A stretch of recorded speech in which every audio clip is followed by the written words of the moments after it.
No, I'm working right now.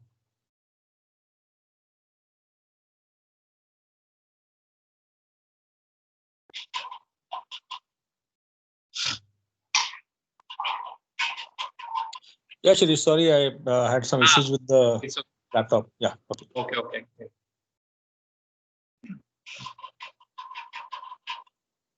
Shantanu, can you can share? Yeah, I'll just start. Yeah. Yeah.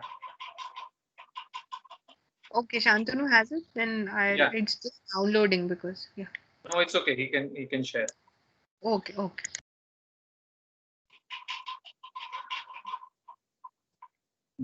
Go.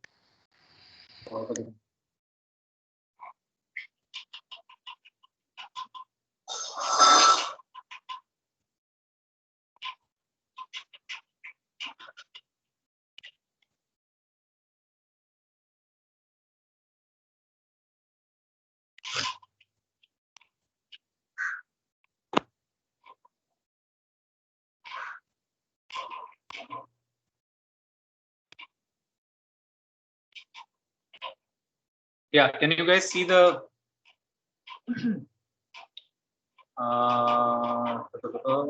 can we do a presentation?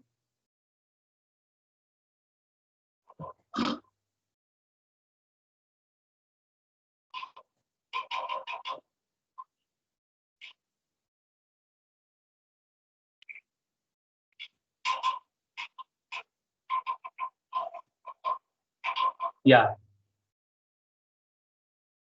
Hi. Can everybody see the slides? Just one of the students say yes, and I'll start. Yes. Okay. So what we have done over here is we have just put together I think around 8 or 9 different kinds of site plans for you to get an idea of what it is that actually the site plan can contain and what all degree of information is generally required on the site plan. Okay. In different site plans, the intentions are different. Okay, so you have to also decide for yourself to what degree the information you want to provide that is critical for you to get a sense of what the features of the site are. Before I begin, in each of these cases, you have to first decide what is the extent of site that I want to actually consider for my project. For example, I'll tell you today I saw one girl from Pune who's making a children's activity center. Her house is near the river, near the Mula River in Pune. Okay, a site plan was much larger area, but did not show any details about the actual site on which the building is supposed to be placed. Both of these things in her case are important because she feels that it is important to actually look at that project in the context of a larger site, but at the same time she has to also put the building on ground. So what is the reality of on ground? That is also needed, which means that she has site plans at two scales, at two different scales. Okay, if you see this site plan, for example, what all information does it have? Okay, it has a position of a road. Yeah, it has a dotted center line drawing which is highlighting the main sewer lines. You can see that, and it is indicating a proposed road that they are building up to a certain point and an extension to the main sewer line that will reach up to block 1, block 2 and block 3. The buildings here are shown just as blocks. Okay, then what do they have? Then you have a general topography which is shown by a simple contour line. Okay, and then there are the small trees and mature trees which are actually plotted. Yeah, very basic understanding of site. There's nothing nothing sort of complicated about it, just identifying 3 or 4 simple components of the site, but giving this information is critical to actually deciding now that if I'm going to place a building in this case where 3 blocks are already existing, where should I put and what is the existing infrastructure on that site? Okay, I'll show you the next one. Okay, in the next case, the level of detail is a little bit more. Okay, the drawing is actually made to illustrate a kind of a trench that needs to be created around the site in order to hold water which is coming from storm water and things like that. Okay, so it is indicating but for all our sake, I can consider this as the existing site plan. Yeah, I will take this as an existing site plan. Okay, so what do we have? We have a clear position of a trench, yeah, which runs along the bottom side. You can see very clearly. Yeah, thanks, Shantanu. Okay, then what else is there? There is a building which is marked with a profile, which is marked with a thicker line, as you can see. Then there is an in-ground swimming pool, okay, and then there is a bath house next to the pool, okay, and then there is a topography which is again indicated by contour lines, yeah, that gives us the topography, and then there is a concrete, you can see there's a concrete kind of entrance drive, yeah, which is clearly marked out in this case. Okay, again 3 or 4 parameters, but very useful for us if we are now to start thinking about what the site contains. I'll go to the next one. We'll take questions in the end. Okay, here's another site plan. This is the, can you, okay, Shantanu is going.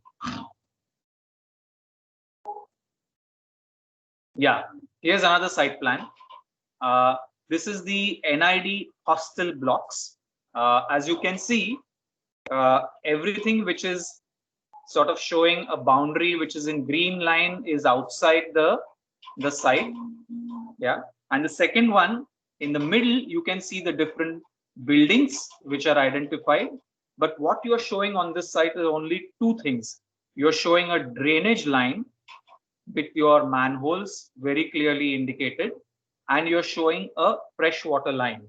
In some cases, and this we had a discussion today also in our group, is that in some cases, if you are in small towns, you might not have a kind of a common drainage network. You might actually have septic tanks or soak pits within your buildings itself.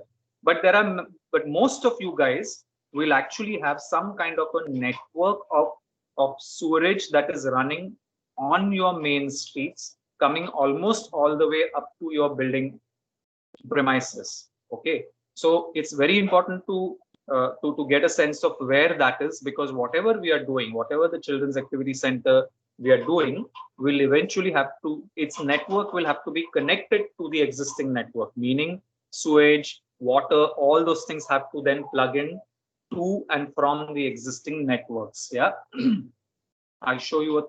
Shantanu, shall we go to the next slide?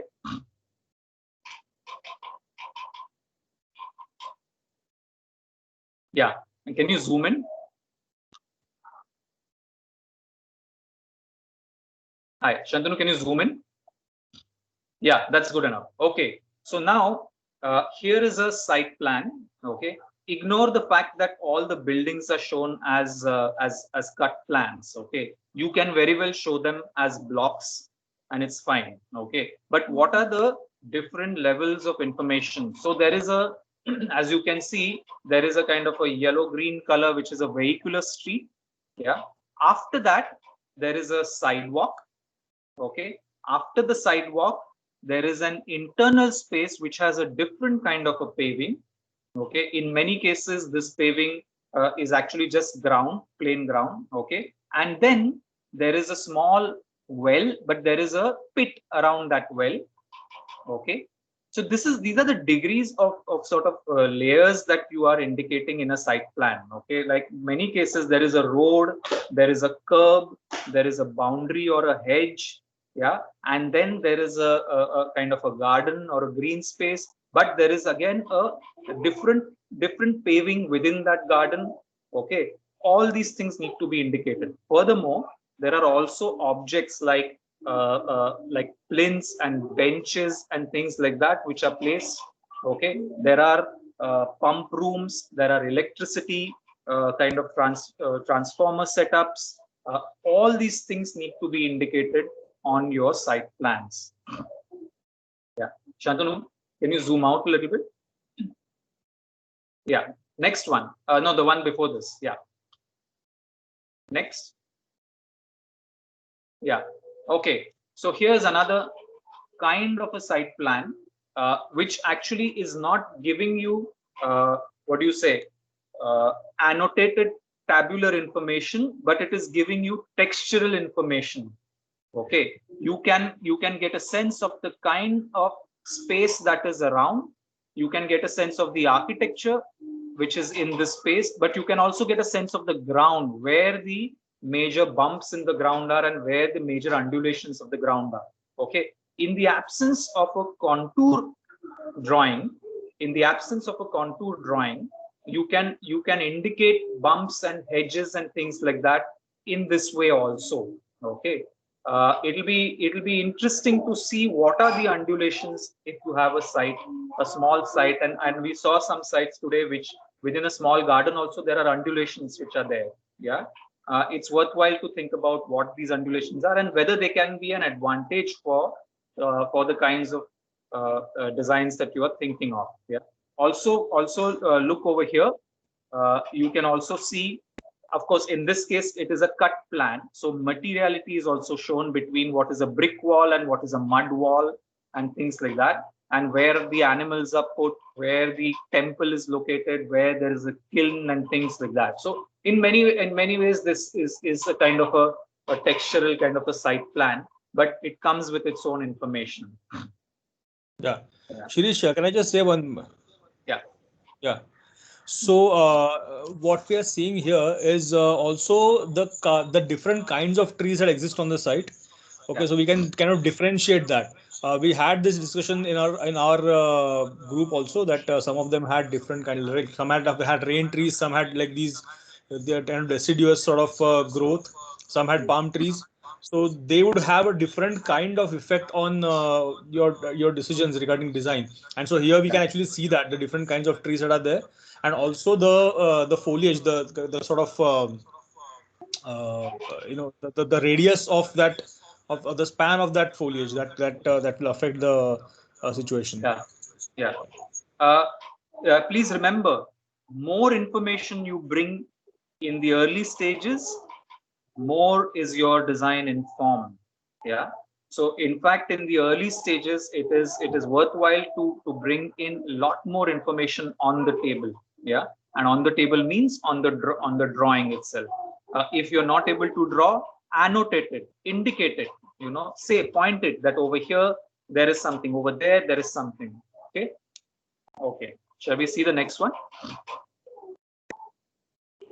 Yeah. Okay. So again, this is if you look at the left hand side, you will see a kind of a, you will see that there is a boundary wall which is running, and then there is a small kind of a walkway which is coming from the left, and it turns and it wraps around and it splits somewhere, and then it comes onto the main central aisle, on which there are two monasteries which are laid. Okay. But what you also see is little benches, you see little hedges, you see a little kind of a small walkways. All these things are to be indicated, and you also see, like how Shantanu was saying, the kinds of trees that are there. Okay. And then if you look at the section also indicates the same. It shows you what is the level difference between the outer wall and the inner kind of a layer of fence which has been put with the prayer flags. Yeah. And you, Shantanu, can you pan down? The second section is the linear section, which comes from the walkway going straight between the two monasteries, and then it heads back towards the small hut over there. Okay. Now, to be honest, when this was documented, it was not done with very elaborate kind of tools. Okay. It was done with simple tapes. Yeah. It was done with simple tapes. Okay, so even the levels were actually constructed using simple tapes. Yeah. Okay. Next.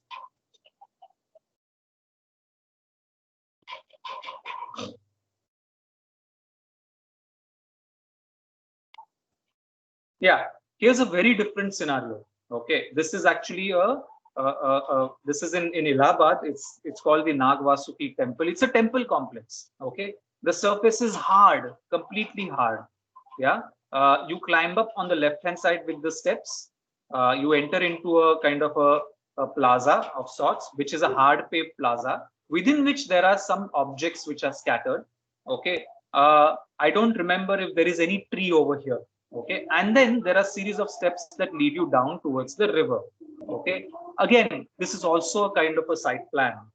Okay, but it is a hard kind of a hardscape site plan. Yeah. Next. Okay. Yeah, and this is the last one that we are showing, which is again to show you that there is the road, okay, from which there is a boundary line, okay, from which there is an entrance pathway that leads to the building, and then the different foliages of the trees and the small shrubbery which is already in place. Okay, this is the degree to which you should bring information on the site plan. And this one I'm showing particularly because there are a lot of annotations which are put. Here there is something, here there's something. If you can see, there's a text annotation given everywhere. Okay, it would be nice to see a lot of these kind of text annotations on the site also. They will be very, very useful. Yeah, I think that's it. Also, one thing, they have also marked out the center points of the trees. Yeah. Okay, where the trunks are. So that I think that's what it is. Yeah, it is that. This is something three to do. Yeah, something to always remember. Okay, just before we do the further kind of question and answer session on the site plans, I just wanted to say that that the two deliverables that we have, one is to establish a site plan, and the second is to actually establish a brief for your own project. Okay, the minute we start thinking about a children's activity center and the functions that we have prescribed to come to a particular site, okay, there is something that will be the architect's role of articulating what that program is. Okay, and that has to be done. Yeah, we saw some sites today where the site is actually within a sports kind of a facility, a site which is next to a river, okay, a site which is in a garden within a building compound. Okay, each of these come with their own contextual kind of understandings, which your individual program should actually start to articulate. And that is what we mean by that. You write down what is your design brief. It's like a client came to me and said that I want to build say I want to build a warehouse. Okay, and he said the warehouse has to be this big. Okay, and this is the site. The client has not said anything else. Okay, client just wants these requirements to be fulfilled. Our role has to go beyond just those requirements to be fulfilled. Our role needs to take in account the care that needs to be brought on site, along with the ambition that we want to sort of give to the architecture. Okay, otherwise that warehouse can be built by any civil engineer or a contractor also. Remember that. Yeah. Sorry, we are open for discussion, guys. Teachers, anyone else, if they have any responses.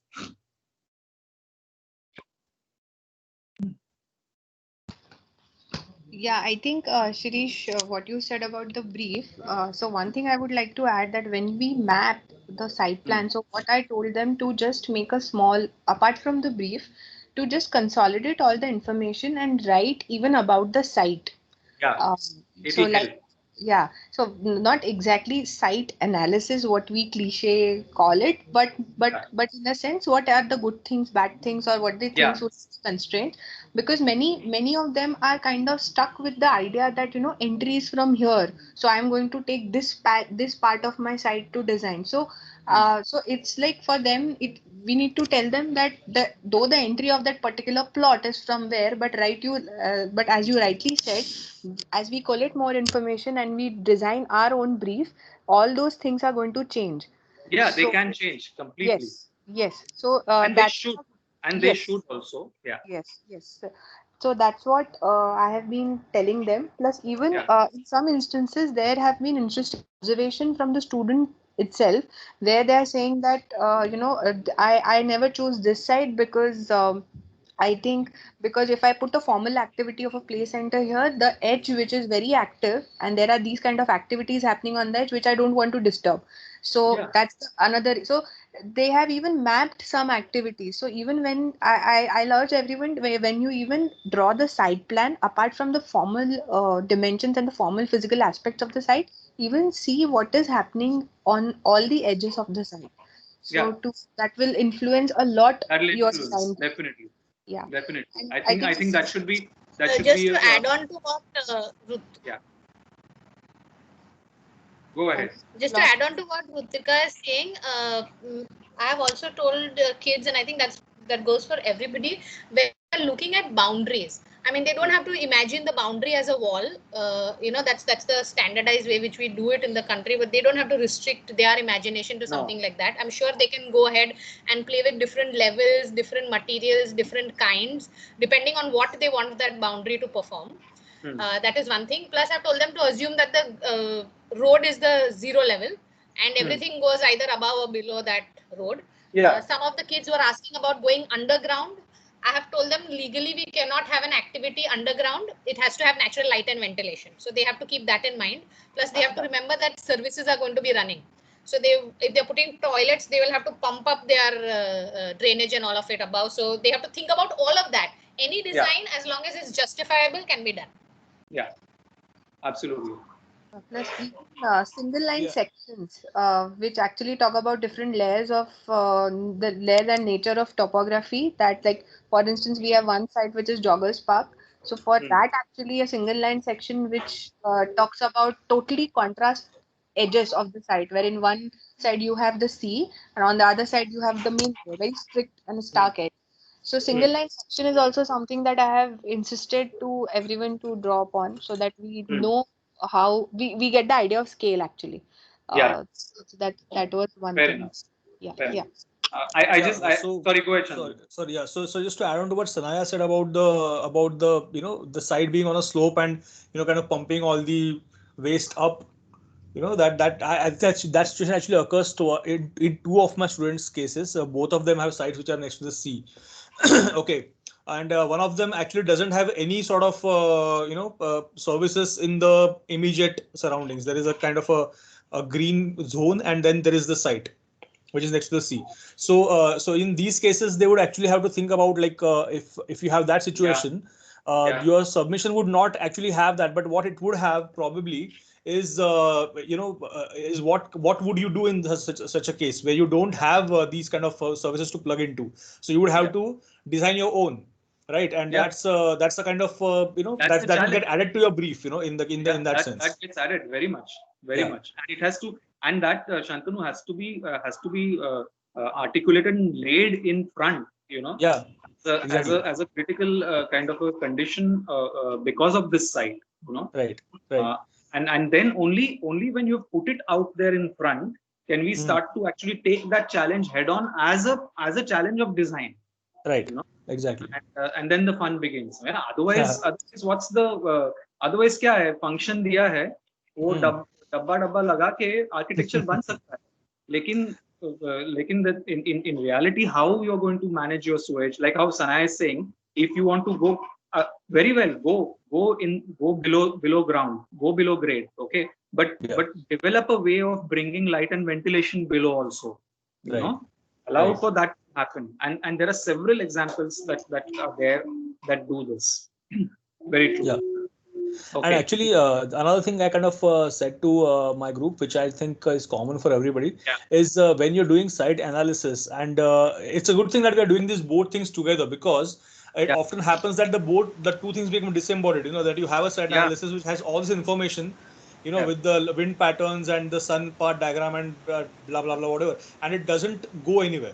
Yeah. So avoid that. Every time you're doing something in terms of site analysis, you're showing the context, you're showing the activities, everything. Always ask yourself why you're showing this. If at all it's going to go somewhere, it's going to affect your brief. So always think of it in those terms: that why am I doing this? Where is this leading to?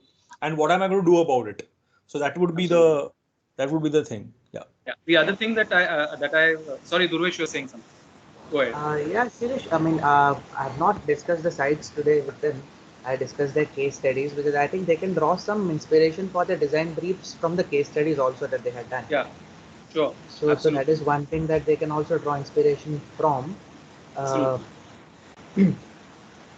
yeah, that's what that was about it. Because, case studies should I mean there should be some. If I'm not saying they should.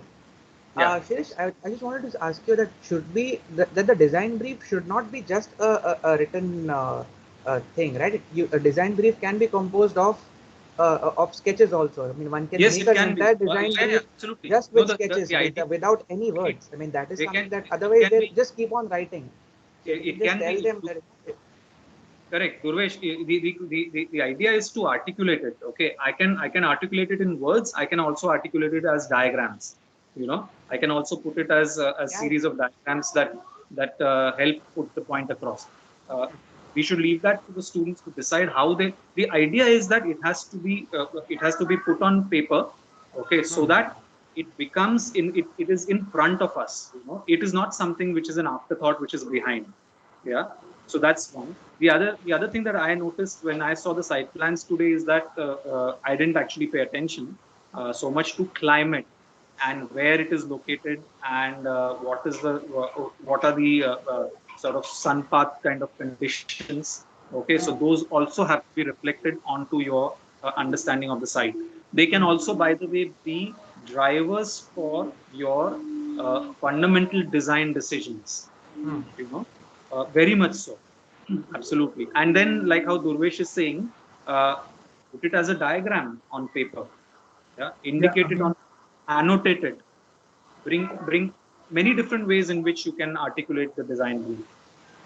Yeah, I mean, they can take some other diagram also and annotate on it. I mean, it's not like they have to make a diagram. They can take some reference diagrams that they can.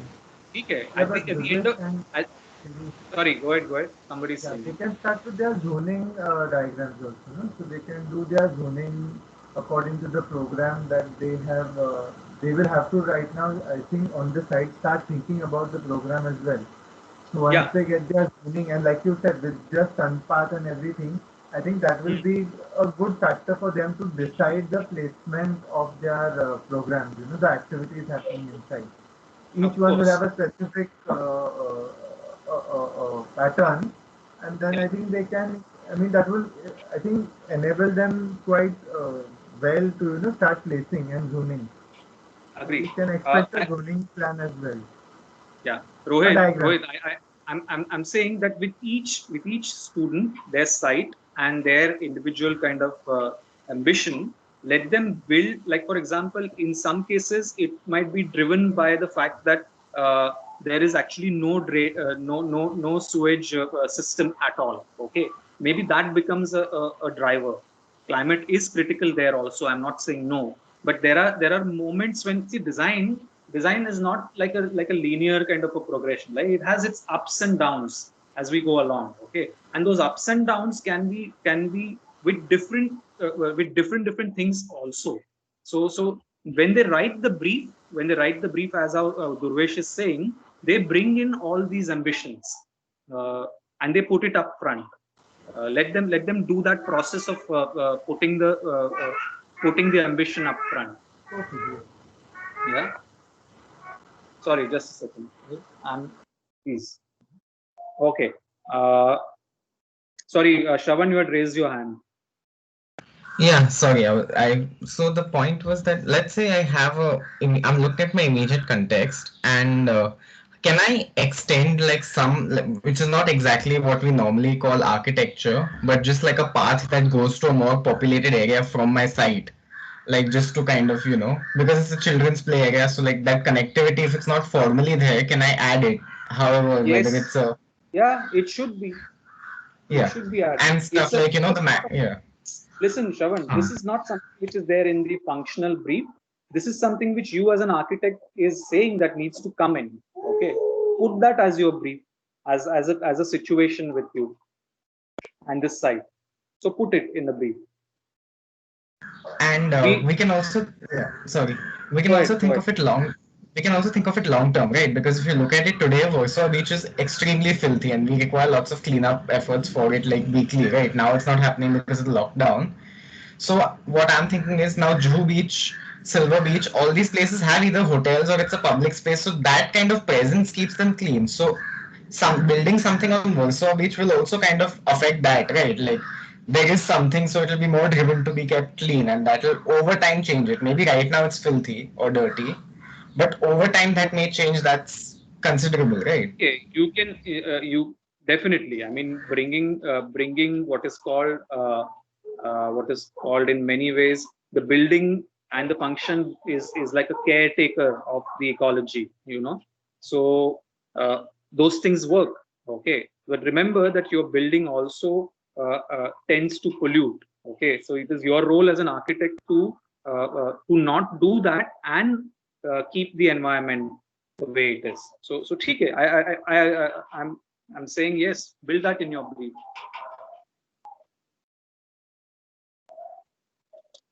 And even stuff like ecology, because like there's those hermit crabs with the one large pincer and one small pincer around my site, so their nesting patterns and stuff may get affected if I build. It's not exactly on site but close by, so do I factor that also into?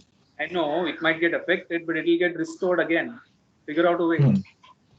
Right, I'll see if my site how it connects to it, and there are whether ways, it will be ways an where effect. you can see all building activity is in some way what you say a change in environment. Okay, but we have to also remember that that change in environment also can restore things back. Okay, so it's not like otherwise you will not even build. ऐसा नहीं है. There are ways to build sensitively, and that is what you should do. You should find out how should I build sensitively. Okay, Sanaya, I'll look in. Guys, do you have something to say? Shantanu, Durvesh, Mamta is here. Mamta is not here just now. नहीं, उनको ये भी कहा हुआ है कि थोड़ा बहुत कंटेक्स्ट ध्यान में रखो कि आसपास क्या है, कैसा है, तुम्हें क्या चेंज करना है, उसकी वजह से तुम्हारा साइट कितना अफेक्ट हो रहा है. I also told them that it's not just the physical context, it's also the social context of their neighborhoods where they are designing, and for whom they are designing, they have to keep that client kind of in mind, कि किस type के neighbourhood के लिए वो लोग बना रहे. That's also going to be one of the parameters where every design is going to be different from the other. So वो चीजें ऐसी ये वो सब चीजें उनको बोला हुआ है ध्यान में रखने का. Very much. Okay. Any other pressing questions?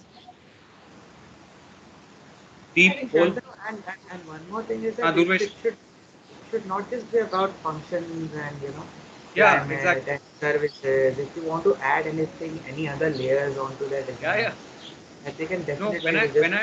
When I say the ambition of the project, I mean that you bring in your own ambitions also as an architect, meaning the ambitions of using materials in a certain way, ambitions of form and beauty, whatever they are. Whatever they can discuss it, we can debate it, we can trash it, doesn't matter. But you have to bring those. It should not be restricted with the IDS theory subjects or site or Sunpart. They can play with the forms. They can do multiple things that they want to. It's that they should be having some fun with it. It should not be just about getting constrained with all these limitations. I agree. I think that is also something that they should look at. It should not be looked at. Side भी देखना है, access भी देखना है, sun भी देखना है, services भी देखना है, construction भी देखना है. अरे, so then where is the fun in it? They should not get bogged down by these constraints. These we will work out as we move on, as we kind of get to the next stages of design. Right? Anyone else? Anyone else? Is that good? Is that good enough? And for you guys, Deep has raised his hand. Deep, bol. So about the zoning and activities, like so in design brief, we have to include the form and shape of the building and what we are placing where, because zoning and activities will come into that now. Like Yeah, so that's what Rohit was in fact suggesting, that you might as well in that articulation of the design brief, and even Durvesh was saying that some amount of sort of what do you say, zoning you can suggest as diagrams in articulating your design brief. Feel free to do that as well. So that includes how our building will be now. No, that includes that includes basic kind of ideas of sort of structuring and positioning of things. It still does not include materiality, for example. The material question is embedded, but it is not explicit, you know. So it will come. That material question will also come. So it's like where will be the building, where will be the sanitary things, and where will be the services, that kind of zoning. That kind of zoning to begin with, okay. But like how Durvesh is saying, you don't have, your ambition does not have to stop there. As a brief of the design, you can also say that, but I want my building to be like this, you know. You can also say that. Okay, got it. Thank you. Also, the plot that we're actually setting up. So if I'm planning a design that relies on the outdoors as much as the build structure, the plot I won't be able to. I'm not sure if I can exactly on the first like decision mark out a proper plot. So should I take a larger area? Yeah, but again, Shravan, again. So I showed you the process of design as going up and down, right? Okay. There's another diagram of the way design process works. It moves ahead and it circles back again, and then it moves ahead in this direction. It circles back again. Okay. See, that is what process in design is. Okay. Till you start your construction, till the point that you are going to do your first excavation, okay, you can move your building anywhere you want in a hypothetical sense. Shravan, are you understanding what I'm saying? So as long as I have a general site, I can move around within that, no? Yeah, but with each position, the design changes, right? Yeah, so it needs to be calculated. So it has to be articulated every time. That is what is called iteration. You have to have iterations. Yeah. So I have one iteration, I will push it to a certain degree, and I might discover that no, this is not really helping or working, or there are problems. I come back again and I do another iteration.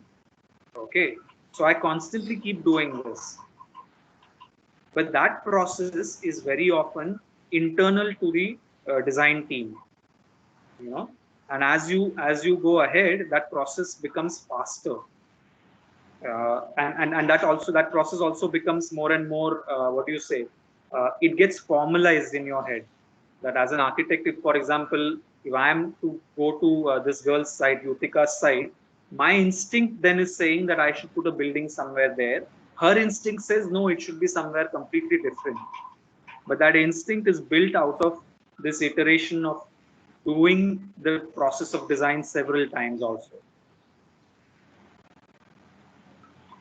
Oh, okay. Thank you.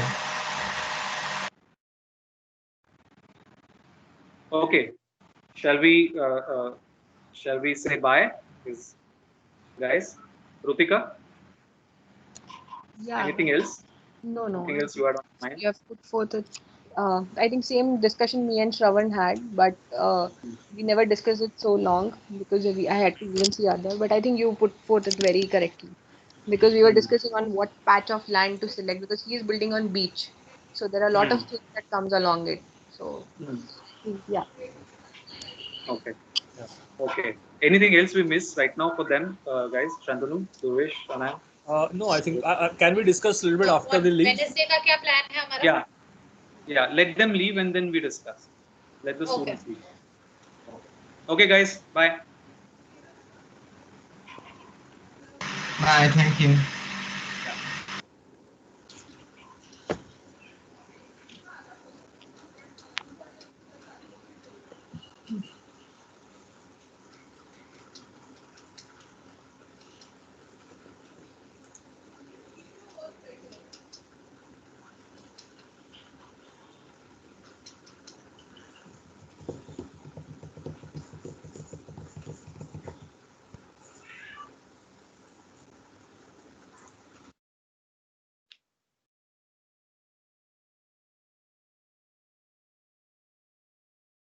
Students, please leave. Yutika, bye.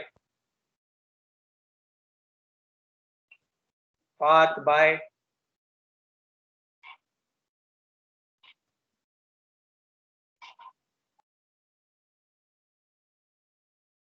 Nandika, please, bye. Neeraj is here. Hi, Neeraj.